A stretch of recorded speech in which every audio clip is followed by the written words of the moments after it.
কখনো ভেবে দেখেছো একটা ট্রেন রাতের অন্ধকার দিয়ে ছুটে যাচ্ছে, চারিদিকে পুলিশ পাহারা, তবুও সেই চলন্ত ট্রেনের ছাদ কেটে কোটি কোটি টাকা চুরি হয়ে যায় আর কেউ কিছুই টের পায় না।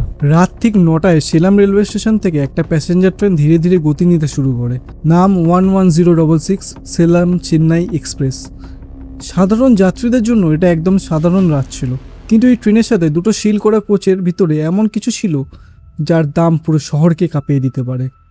342 কোটি টাকা নগদ, 224টা কাঠের বন্ধ বাক্সে নোট, ব্যাংকের সিল লাগানো, আর ঠিক পাশের কোচে অস্ত্রধারী পুলিশ পাহারা দিচ্ছিল। সব কিছু নিরাপদ মনে হচ্ছিল, কমপক্ষে নিচ থেকে দেখলে। ট্রেন অন্ধকার রাতের মধ্যে এগিয়ে চলছিল, চাকা রেললাইনের ওপর ছুটে চলছিল। আর সেই সময় কেউ এমন একটা কাজ করছিল যা আজও পুলিশের ফাইলে অসম্ভব বলে লেখা আছে। 8ই আগস্ট 2016 রাত, ঘড়িতে তখন প্রায় 9:30। সেলাম চেন্নাই ইগমোর এক্সপ্রেস ধীরে ধীরে সেলাম স্টেশন থেকে এগিয়ে যাচ্ছিল। প্ল্যাটফর্ম পিছনে পড়ে যাচ্ছিল, ইঞ্জিনের শব্দ বেড়ে গিয়েছিল, ট্রেন নিজের গতি ধরে ফেলেছিল। আর কিছুক্ষণ আগেই 226টা কাঠের বাক্স পার্সেল কোচে লোড করা হয়ে গিয়েছিল। প্রতিটা বাক্স সিল করা ছিল, প্রতিটা নম্বর নথিভুক্ত করা ছিল। পাশের কোচে আরপিএফ জওয়ান আর একটা স্পেশাল সুপারভাইজারের টিম মোতায়েন ছিল। বাইরে থেকে সবকিছুই পুরো নিয়ন্ত্রণে মনে হচ্ছিল, কিন্তু ঠিক এই সময় গল্পের অন্য দিকটা শুরু হচ্ছিল। ট্রেন যত চিন্নাসেলামের দিকে এগোচ্ছিল, আশেপাশের এলাকা বদলাতে শুরু করলো। আলো কমতে লাগলো, স্টেশন ছোট হতে লাগলো। তারপর এলো সেই স্ট্রেচ, চিন্নাসেলাম থেকে বৃদ্ধাচেলাম। এই অংশে ঢোকার সাথে সাথে একটা বড় পরিবর্তন হলো। উপরে থাকা ইলেকট্রিক ওভারহেড তারগুলো নেই, এখন ট্রেন পুরোপুরি ডিজেল ইঞ্জিনে চলছে। গতি একটু কম, শব্দ ভারী, চারপাশ প্রায় নীরবতা। আর এই নীরবতার মধ্যে ট্রেনের ছাদের উপর কিছু ছায়া দেখা গেল। প্রায় 5 থেকে 6 জন লোক আগে থেকেই পরিকল্পনা মতো চলন্ত ট্রেনের ছাদে উঠে পড়েছিল। মুখ ঢাকা, কাপড় সাধারণ, কিন্তু প্রতিটা নাড়াচড়ায় আত্মবিশ্বাস। এটা তাদের প্রথমবার নয়। ট্রেনের হাওয়া, লোহার ছাদ আর নিচে ছুটতে থাকা চাকা সবকিছুই তাদের আগে হিসেব করা ছিল। তারা সরাসরি সেই জায়গায় পৌঁছলো যার নিচে ছিল পার্সেল কোচ। সেই কোচ যেখানে রাখা ছিল 342 কোটি টাকা। একজন ব্যাগ থেকে গ্যাস কাটার বের করলো। নীল আর হলুদ আগুন অন্ধকারে জ্বলে উঠল। ট্রেনের শব্দ এত বেশি ছিল যে লোহা কাটার শব্দ তার মধ্যে চাপা পড়ে গেল। ধীরে ধীরে খুব সাবধানে ছাদের ওপর প্রায় 2x2 ফুটের একটা চৌকো গর্ত কাটা হলো। ঘাম পড়ছিল, ট্রেন ছুটছিল, কিন্তু হাত কাঁপছিল না। প্রতিটা সেকেন্ড গুরুত্বপূর্ণ ছিল, কারণ বৃদ্ধাচলম খুব বেশি দূর ছিল না। আর তারপরেই আবার ইলেকট্রিক সেকশন শুরু হয়ে যেত। কিছু মিনিটের মধ্যে গর্ত তৈরি হয়ে গেল। দুজন লোক দড়ির সাহায্যে নিচে নেমে গেল। ভিতরের দৃশ্য একেবারে আলাদা ছিল। অন্ধকার, গরম বাতাস, কাঠের বাক্সের সারি, না জানালা না কোনো শব্দ, শুধু সরকারি সিল লাগানো বাক্স আর নাম্বার। তারা জানতো কোন বাক্সে কত টাকা আছে। এটা আন্দাজ নয়, এটা ছিল ইনসাইড লেভেলের পরিকল্পনা। তারা সরাসরি বাক্স নম্বর 20কে টার্গেট করলো। সিল ভাঙা হলো, ঢাকনা খোলা হলো, ভিতরে 500 নোটের গাঁট। তারা আগে থেকেই জানতো যে এই 500 নোটের গাঁটে 4 কোটি টাকা আছে। একটুও সময় নষ্ট না করে গাঁটগুলি কাপড়ে জড়ানো হলো। এরপর টার্গেট বাক্স নম্বর 16। এখানে ছিল 35,000টি নোট, মানে 1,75,00,000। এই বাক্সটাও খালি করে দেওয়া হলো। কিছু বাক্স ছেড়ে দেওয়া হয়, কারণ সময় কম ছিল, না হলে নির্দিষ্ট সীমা পূরণ হয়ে গিয়েছিল। মোট 5.75 কোটি নেওয়া হয়। কোনো লোভ না, শুধু হিসাব আর কাজ। গাঁটগুলো কাপড়ে বেঁধে দড়ি দিয়ে উপরে তোলা হয়, তারপর নিচে ফেলে দেওয়া হয় যেখানে গ্রাউন্ড টিম আগে থেকেই বসেছিল। পুরো অপারেশন চলাকালীন কেউ কিচ্ছু টের পায়নি, কারণ কোচ আলাদা ছিল, ভিতরে গার্ড ছিল না, আর শব্দ সব ঢেকে দিচ্ছিল। কিছুক্ষণ পর সবাই নেমে যায়, ট্রেন এগিয়ে যায় যেন কিছুই হয়নি। সকাল প্রায় 10:55। আরবিআই অফিসাররা চেন্নাই রেলওয়ে ইয়ার্ডে পৌঁছায়। সব কিছু স্বাভাবিক মনে হচ্ছিল। সিল করা কোচ, কাগজপত্র, নিয়ম মেনে কাজ শুরু হয়। কিন্তু কোচ খোলার সাথে সাথে সবাই স্তব্ধ হয়ে যায়। ছাদে বড় গর্ত, রোদ ঢুকেছে, বাক্সগুলো ভাঙা, নোট ছড়িয়ে ছিটিয়ে, স্পষ্ট ভেতরে কেউ ঢুকেছিল। তৎক্ষণাৎ অ্যালার্ট জারি হয়।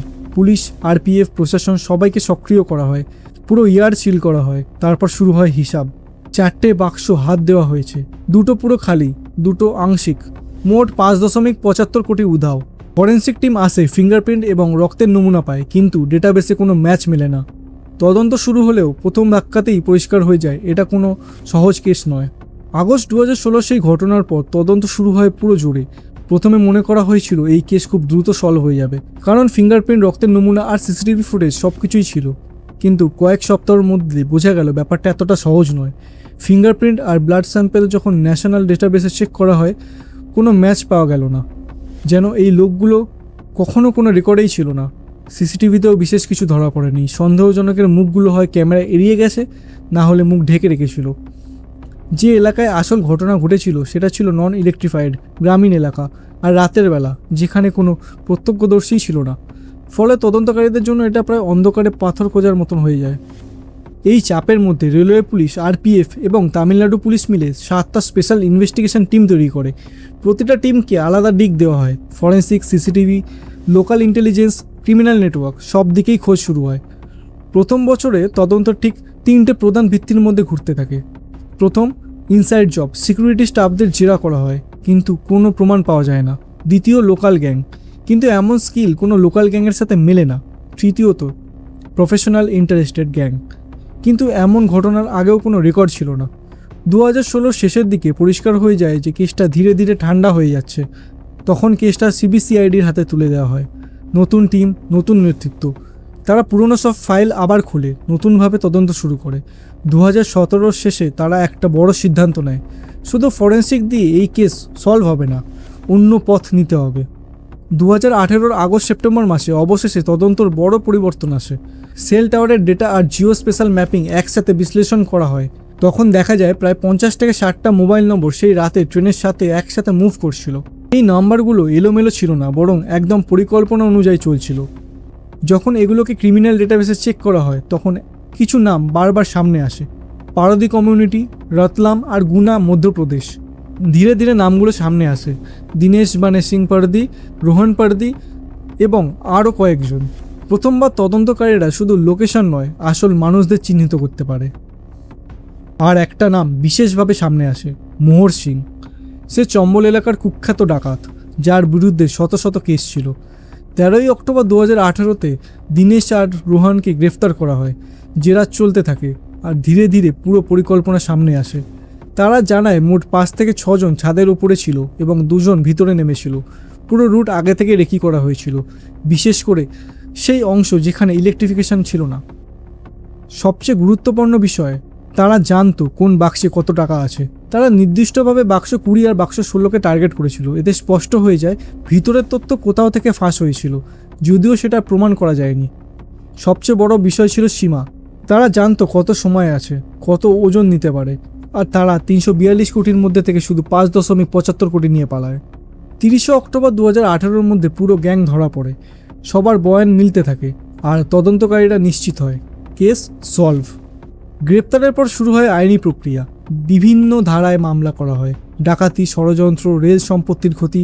তামিলনাড়ু আর মধ্যপ্রদেশ 2 জায়গাতেই কেস চলে। সবচেয়ে বড় প্রশ্ন ছিল টাকা নিয়ে, কিন্তু রিপোর্টে আংশিক উদ্ধার হওয়ার কথা বলা হয়।